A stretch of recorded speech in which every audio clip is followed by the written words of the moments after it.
Russia's mercenary Wagner group says it has started withdrawing from the Ukrainian city of Bakhmut and handing over its positions to the Russian military. Wagner mercenaries claimed full control of the eastern Ukrainian city on Saturday in what has been the longest battle of the war. But Kyiv is denying that the city has fallen.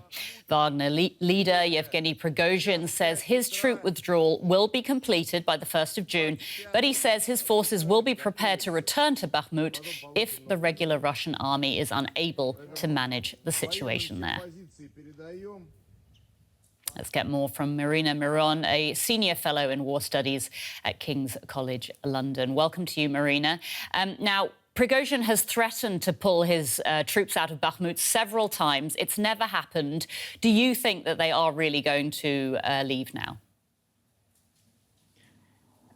Good day. Thank you for having me. Well, I think that it would be logical for Prigozhin to withdraw because he's been fighting for Bakhmut, or his group rather has been fighting for Bakhmut for over a year now, and therefore they would need to regroup and recover in face of the losses that the group has suffered. And according to Prigozhin's own statements, some 20,000 have perished in Bakhmut, and therefore he would need that time to regroup in order to be able, as he said himself, to return and to solve other problems that the Russian armed forces cannot solve.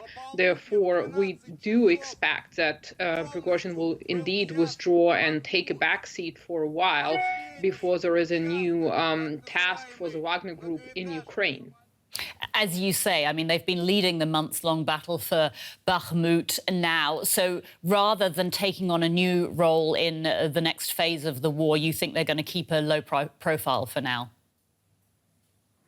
Well, I think it makes sense for Wagner because they would need to regroup, recover, and determine the priorities in terms of where the Russian forces would be going next. And this is difficult because right now we're hearing from Mikhailo Podolyak that the Ukrainian counteroffensive has allegedly started 2 days ago.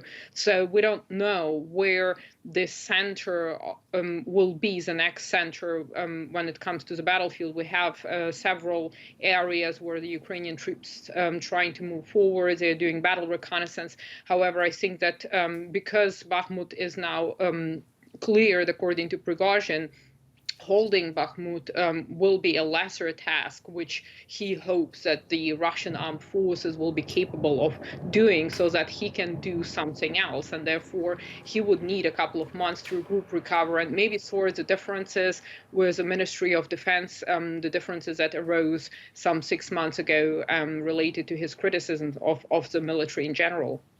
I wanted to ask you, Russia has launched numerous airstrikes in recent days, but Ukraine says it shot most of those missiles and drones down. The question is, can its air defences sustain such a high level of success?